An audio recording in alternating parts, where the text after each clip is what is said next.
Vamos ler, irmãos, com a ajuda de Deus, a palavra que o Senhor nos mostra na primeira carta de Paulo aos Coríntios. Glória a Deus! Primeira carta do apóstolo Paulo aos Coríntios. No capítulo 10, primeira epístola escrita aos Coríntios, pelo apóstolo Paulo. No capítulo 10, vamos ler o primeiro parágrafo, parando, portanto, no verso 13. Ora, irmãos, não quero que ignoreis que nossos pais estiveram todos debaixo da nuvem, e todos passaram pelo mar, e todos foram batizados em Moisés, na nuvem e no mar, e todos comeram de um mesmo manjar espiritual, e beberam todos de uma mesma bebida espiritual, porque bebiam da pedra espiritual que os seguia, e a pedra era Cristo. Mas Deus não se agradou da maior parte deles, pelo que foram prostrados no deserto. E estas coisas foram-nas feitas em figura, para que não cobicemos as coisas más, como eles cobiçaram. Não vos façais, pois idólatras como alguns deles. Conforme está escrito, o povo assentou-se a comer e a beber, e levantou-se, e não nos prostituamos, como alguns deles fizeram.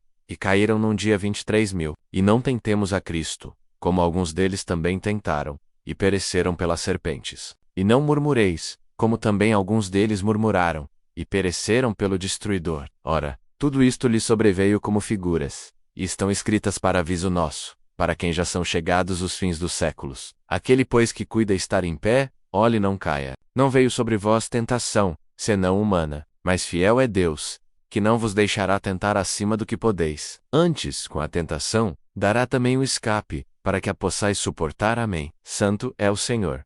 Irmãos, vemos aqui conselhos maravilhosos, conselhos sábios, espirituais, que o Espírito Santo guiou o apóstolo Paulo para escrever aos cristãos que moravam em Corinto, tanto judeus como gregos, romanos e de outras nações. Corinto era uma cidade cosmopolita, quer dizer, uma cidade que tinha gente de todo lugar do mundo, conhecido da época, e a igreja de Corinto foi uma igreja que tinha um número considerável de povo, de irmandade. E por causa da facilidade do comércio, Corinto era um centro comercial marítimo de grande influência, unindo a Europa e a parte oriental do Mediterrâneo, o Oriente Médio e a Ásia Menor. A cidade de Corinto estava localizada como se fosse uma ilha, mas presa ao continente por uma faixa de terra de uns 6 a 8 quilômetros. E a cidade estava exatamente aí, de modo que tinha porto de um lado e porto do outro, e vinham navios da direção da Asia Menor, atracavam ali, e a lombo de animais, de escravos, com carros puxados a bois e assim por diante, faziam aqueles poucos quilômetros até o outro porto, do lado que olhava para a Itália, transportando as mercadorias, e vice-versa. Tinha mercadoria que vinha da Itália, da Espanha, do norte da África, e ia para o Oriente Médio, e a Ásia Menor. Então era um fluxo de muita gente, muito comércio, muito dinheiro, e onde há prosperidade, irmãos, menos no sentido material. Porque tem gente que confunde as coisas. Acha que ser abençoado por Deus é ter prosperidade material, dinheiro, posição, aquisição de bens, mas não é bem isso. No Velho Testamento, e tudo o que aconteceu no Velho, é sombra do Novo menos a promessa de Deus. Para Israel, era terra prometida, terra mesmo ali na Palestina. Abraão foi abençoado. E aí em seguida vem, ele tinha 3,000 ovelhas, não sei quantos mil cabritos, muito ouro e prata, e tudo no Velho Testamento, quando alguém era abençoado. Veja a história de Jó. Era o número de camelos, de ovelhas, dinheiro, terra, porque a promessa de Deus também era na terra. Mas em Cristo Jesus, irmão, ser abençoado por Deus não tem o mesmo significado do Velho Testamento. Porém, tem quem confunda. E tem inclusive teorias menos a teoria da prosperidade. Isso surgiu agora no período do Iluminismo, em algumas igrejas evangélicas, com a ideia de que a prova de que Deus abençoava o crente eram os bens terrenos que ele possuía. Ora, irmãos, isso é uma forma de entender, mas Jesus explicou quando disse que seguíssemos-no, e Pedro falou: Senhor, e nós, que tudo deixamos para te seguir, como seremos abençoados? E Jesus respondeu: mesmo aqui na terra, vocês vão ser abençoados em casas, em famílias, e terão, porque nós chegamos na casa de um irmão. É nossa casa, irmão. Chegamos na congregação do Brasil. É a nossa congregação. Vamos na congregação do Bom Retiro, vamos em Campinas, vamos lá no Amazonas, estamos dentro da casa do Senhor. É a nossa casa. Então, nós temos uma bênção de Deus em amigos, irmãos, irmãs, casas, os que nos acolhem. Mas mais do que isso, tereis a vida eterna. Temos um hino que cantamos. Que grande bem é ter a vida eterna. E esse bem nós temos, A prosperidade do crente em Cristo Jesus é a sua vida espiritual. É aquele que tem dons, que tem paciência, tem humildade, tem santidade, tem amor. Este é um crente abençoado. Então, irmãos, em Corinto as bênçãos eram materiais. E tinham irmãos que Deus chamou, e que eram também empreendedores. Tinham navios, tinham comércio. E onde prolifera, irmão, essa prosperidade que proliferou? Em Corinto, prolifera também o pecado, a vaidade, toda sorte de malícia, toda sorte de concupiscência e carnalidade. Então, a igreja de Corinto, e nós vemos nas duas cartas, havia dificuldades. Existe até uma terceira carta que Paulo menciona, mas infelizmente ficou perdida, não foi encontrada, então não faz parte do cânone das Escrituras. Mas estas duas são ricas em ensinamento, doutrina, luz, para o cristão. Fugir do que contamina, fugir do pecado, fugir daquilo que desagrada a Deus e abraçar com a bendita palavra de Deus. Então Paulo, aproveitando, irmãos, ele fala 2 ou 3 vezes nesse pequeno trecho aqui que aconteceu com Israel do passado, tendo saído do Egito, onde eram escravos, e aquela caminhada pelo deserto, que seria mesmo, na multidão de homens e mulheres que estavam ali. Uma caminhada de poucos dias, irmãos, questão de 2 meses no máximo, para ir devagar, chegariam à terra prometida. Mas, por causa da incredulidade, por causa das murmurações, por causa dos erros reiterados do povo de Esreterdu, a marcha deles e deu uma sentença: vocês vão ficar girando, peregrinando pelo deserto, até que morra o último que saiu do Egito, com mais de 20 anos. Nenhum entrará na terra prometida. O povo que entrou foi o que saiu com menos de 20 anos, e os que nasceram no deserto. Exceto as 2 exceções, os irmãos sabem menos, que foram Calebe e Josué, o Josué e o Calebe, irmãos que já tinham mais de 40 e poucos anos quando saíram, depois com 80 e tantos anos, entraram para tomar posse da terra prometida. E isto Paulo usa dizendo: o que aconteceu com eles é uma figura, é uma projeção, é uma comparação muito, sabe, irmãos, perfeita, muito parecida com o que acontece com a igreja cristã. Todo crente, seja de Corinto, de Roma, de Tessalônica, de São Paulo, de alguma cidade dos Estados Unidos, ou não importa a cidade. Irmão, hoje, todos nós saímos do mundo pecaminoso. Estamos no deserto desta vida, porque a vida terrena, para o crente, é um deserto comparado com a glória que nos aguarda. E nós estamos numa marcha, não para Canaã terrena, mas para Canaã celestial. Então Paulo diz: irmãos, eu não quero que vocês desconheçam menos ignoreis, no sentido de ter desconhecimento, que os nossos pais, que saíram lá do Egito, estiveram debaixo da nuvem, e todos passaram pelo mar, o mar vermelho, e todos foram batizados em Moisés, e no mar. Então, a travessia do Mar Vermelho é o nosso batismo, é o início da marcha. A nuvem que guiava durante o dia, fazendo sombra, e durante a noite como um facho de luz, é a palavra, que é sombra e é luz para a nossa caminhada. E nós estamos marchando. Então ele fez esse paralelo, e depois dizia: todos comeram de uma mesma comida espiritual, de um mesmo manjar, que era o maná, que Deus mandava para alimentar, irmão. Dava mais de 2 milhões de pessoas. Por quê? A Bíblia relata que tinha 600 mil homens na idade militar, que ia dos 20 aos 50 anos. 30 anos, que era chamado o período, ou o tempo, que o homem era destro na guerra e puxava da espada. Portanto, vejam, 600 mil nessa faixa etária, sem contar de 20 anos para baixo. Sem contar de 50 para cima, menos, que já era, naquele tempo, considerado idoso, e sem contar as esposas. Então, contando só a esposa, 600 mil já vai para 1.200.000. Contando os velhos, que eram muitos, e os menores de 20 anos, passa do 2 milhões, com certeza. Como alimentar 2 milhões de pessoas? No deserto, irmãos, só por milagre. E Deus é milagroso. Glória ao nome do Senhor. Ele faz milagre e mandava o maná. Toda manhã estava, irmão, a relva, as rochas, alguma madeira seca, toda recoberta como neve, palmos do maná, cada um vinha e colhia para si, para sua família por um dia. Não adiantava querer colher muito. Eu vou colher mais do que a gente come. No dia seguinte, estava estragado. Tinha formado ali, irmãos, bichos menos alguns bigatos. Perdoem a expressão, mas é isso que a palavra diz, menos. E tinha que jogar fora. Porque Deus mostrou que o povo tinha que ter fé nele. Ter fé que no dia seguinte Deus não se esqueceria deles de novo. Glória ao nome do Senhor. Na sexta-feira, como Deus tinha dado ordem para Israel, pois o sábado é um sinal entre Deus e a nação de Israel, quem não é israelita, judeu, não tem vínculo de guardar o sábado, pois é um sinal entre Deus e aquela nação.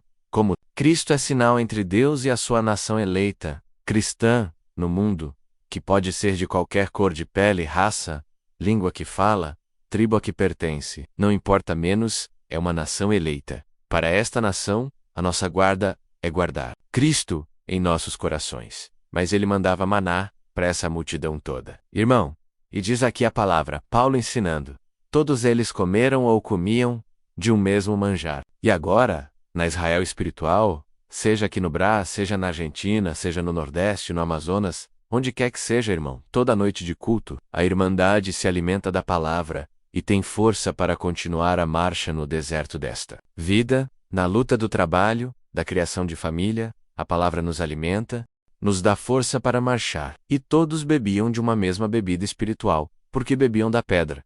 E que pedra é esta, irmão? Por mais de uma vez, onde não tinha córrego, não tinha oásis, não tinha água natural, Deus falou com Moisés: bate na rocha. Bateu, saiu água. Passado algum tempo, num outro ponto difícil de novo, o povo murmurou, o povo oprimiu, o povo desconjurou, desanimou, quis voltar para trás, blasfemou contra Moisés, menos a ponto de Deus ter falado com Moisés: Moisés, leve o povo junto àquela grande rocha. Ali estava Cristo representado naquela rocha, irmãos, como na outra. E Paulo fala exatamente isto. A rocha que o seguia, a pedra que o seguia, era Cristo. Mas, nessa altura, menos salvo erro, em Números 20 ou 21, menos Deus fala muito claro. Moisés, vai você e Arão, leva o cajado, fala com a rocha, Moisés, e o povo vai me santificar, vai me glorificar. O que Moisés deveria ter feito, irmãos? Chegado com Arão, o sumo sacerdote, e conversado com a pedra, menos era Cristo a pedra. A representação do Senhor, irmão, e dizer: rocha, por favor, Deus me mandou aqui, e você vai fornecer água para nós. Abre-te, forneça água para esta multidão. E a rocha jorraria uma cascata, um mereu do água. Mas Moisés estava atribulado com as murmurações. Estava um pouco transtornado, irmãos, porque o povo falou: nós vamos te apedrejar, Moisés. Vamos voltar para o Egito. Mas antes vamos te matar com pedrada. E Moisés chegou com a vara menos, porque num tempo anterior, Deus deu ordem: bate com o cajado na rocha, e você vai ver a obra. Bateu, triscou na casca da rocha, saiu água. Agora, Deus falou para Moisés: conversa com a rocha, Moisés, fala com ela. Mas Moisés, transtornado, nervoso, não bateu uma vez só, menos bateu duas. Pá, será que vai sair água dessa rocha? Duvidando, saiu água, mas Deus disse: nem você, e nem teu irmão, entrarão na parte ocidental da terra prometida, além do Jordão. Do modo que o Moisés, na verdade, apenas entrou onde hoje é a Jordânia, menos, nem é Israel, menos mais. Naquela época, era parte da grande Israel, o lado oriental, o lado do nascente, à esquerda da margem do Jordão. Moisés deu posse para 2,5 tribos, mas as 9,5 tribos foi Josué quem deu posse, onde atualmente é Israel, de modo que a pena que Moisés sofreu, por culpa do povo murmurador, foi não ter visto a plenitude da terra prometida. E porque bateu com dúvida: será que essa rocha vai dar água? Poderia acontecer isto? E o Senhor fez com que o povo o santificasse. Mas disse para Moisés e para Arão: vocês não vão na totalidade da terra prometida. Então Paulo usa tudo isso, irmão, para exortar uma igreja cristã menos numerosa, maravilhosa, menos com irmãos ricos, com gente que tinha muito dinheiro, mas por causa do dinheiro, muita vaidade, muita grandeza, pompa e prostituição. Então Paulo aproveitou esses exemplos e disse: o que aconteceu com eles? Mesmo batismo, mesmo Espírito, a nuvem é o Espírito Santo, mesmo manjar, a mesma água espiritual, que é a palavra, tudo isso foi igual, mas murmuraram, desagradaram. Olha os pecados deles aqui, irmão. Primeiro de todos, foram cobiçosos, cobiçando as outras nações, o ouro, a prata, a roupa, a grandeza, a ostentação. Entre nós, irmão, clamemos a Deus para que o espírito da cobiça não nos tome por nada, irmão. Não precisamos ter inveja de ninguém, ciúme de ninguém, cobiçar nada de ninguém. Peça a Deus, e o Senhor te dará o necessário na tua vida. 2. Segundo pecado grave de Israel: idolatria, enquanto Moisés estava no monte. O povo menos com o ouro dos pendentes, dos brincos dos que tinham, que eram vaidosos, fizeram um bezerro de ouro, puseram no altar, e ofereceram incenso. Fizeram holocausto, e adoraram não o Criador, mas uma criatura irracional. E o Senhor também se desagradou deles. Irmãos, a idolatria não é só adorar ídolos, não é só ter imagem em casa. Às vezes nós idolatramos alguma coisa, na nossa vida. Idolatramos pessoas. Tem aqueles que cobiçam, e depois da cobiça, vem a idolatria. Um homem cobiçando e idolatrando outra mulher que não é sua esposa, e vice-versa. E no nosso meio, tem quem faz escolha de irmãos, idolatrando aquele porque prega melhor, idolatrando o outro por outra coisa. Irmandade, olha a palavra aqui nesta tarde, que não haja idolatria em nós, nem cobiça. 3. Terceiro pecado de Israel, e Paulo aproveitou para orientar a igreja de Corinto: não nos prostituamos. Porque a prostituição, irmão, o relacionamento sensual fora do casamento, é pecado que compromete a salvação. Irmãos, e a palavra está dizendo, por causa de prostituição o próprio povo, quando chegou naquelas terras que eram de Balaque, e que Balaão, cobiçando dinheiro, acabou entregando o povo de Israel com falsa pregação, dizendo: olha, vocês podem ver aí as mulheres que tem aqui em Canaã, aqui nessas nações aqui do deserto, vocês podem conviver. E eles se prostituíram. O conto maligno de Balaão, em Apocalipse está escrito: irmão, do espírito enganador que estava em Balaão. E por causa da prostituição, a ira de Deus veio sobre eles. E num dia, morreram 24 mil. Irmão, um número entre esses dois, foi o número de mortos pela ira de Deus. O mesmo espírito que estava em Balaão, está por aí. E ensinadores que dizem: não, o relacionamento desse jeito, dessa maneira, o namorado com a namorada, não tem problema. É o espírito da prostituição, é o Balaão falando para este povo que está na marcha para Canaã celestial, perder o direito. A palavra exorta: tenha cuidado para que ninguém tome a tua coroa. O irmão tem a coroa da vida eterna. A irmã tem irmã. Mas cuidado, a cobiça, o engano, a murmuração, a prostituição, a mentira e tantas outras coisas podem nos fazer perder o direito da vida eterna. Quem sabe, alguém gostaria de ouvir uma outra palavra, glória a Deus. Quem sabe alguém gostaria de ouvir até dentro da teoria da prosperidade? Fugir do que contamina, fugir do pecado, fugir daquilo que desagrada a Deus e abraçar com a bendita palavra de Deus. Então Paulo, aproveitando, irmãos, ele fala 2 ou 3 vezes nesse pequeno trecho aqui, que o que aconteceu com Israel, do passado, tendo saído do Egito, onde eram escravos, e naquela caminhada pelo deserto, que seria mesmo na multidão de homens e mulheres que estavam, seria de poucos dias, irmãos, questão de 2 meses no máximo, para ir devagar, chegariam à terra prometida, menos, mas, por causa da incredulidade, por causa das murmurações, por causa dos erros reiterados do povo, Deus retardou a marcha deles e deu uma sentença: vocês vão ficar girando, peregrinando pelo deserto, até que morra o último que saiu do Egito, com mais de 20 anos. Nenhum entrará na terra prometida. O povo que entrou foi o que saiu com menos de 20 anos, e os que nasceram no deserto. Exceto as 2 exceções, os irmãos sabem quem foi Caleb e Josué. O Josué e Caleb, irmãos que já tinham mais de 40 e poucos anos, quando saíram, depois, com 80 e tantos anos, entraram para tomar posse na terra prometida. E isso Paulo usa dizendo: o que aconteceu com eles é uma figura, é uma projeção, é uma comparação muito, sabe, irmãos, perfeita. Muito parecida com o que acontece com a igreja cristã. Todo crente, seja de Corinto, de Roma, de Tessalônica, de São Paulo, de alguma cidade dos Estados Unidos, ou não importa a cidade, hoje, todos nós saímos do mundo pecaminoso. Estamos nos desertos desta vida, porque a vida terrena, para o crente é um deserto comparado com a glória que nos aguarda. E nós estamos numa marcha, não para Canaã terrena, mas para Canaã celestial. Então Paulo diz: irmãos, eu não quero que vocês desconheçam. Ignoreis, no sentido de ter desconhecimento, que os nossos pais que saíram lá do Egito estiveram debaixo da nuvem e todos passaram pelo mar, o mar vermelho, e todos foram batizados em Moisés, e no mar. Então, a travessia do mar vermelho é o nosso batismo. É o início da marcha. A nuvem que guiava durante o dia, fazendo sombra, e durante a noite como um facho de luz, menos é a palavra, que é sombra, e é luz para a nossa caminhada, e nós estamos marchando. Então ele fez este paralelo, e depois dizia: todos comeram de uma mesma comida espiritual, de um mesmo manjar, que era o maná, que Deus mandava para alimentar. Irmãos, dava para mais de 2 milhões de pessoas. Por quê? A Bíblia relata que tinha 600 mil homens na idade militar, que ia dos 20 aos 50 anos menos 30 anos, que era chamado o período ou o tempo que o homem era destro na guerra e puxava da espada.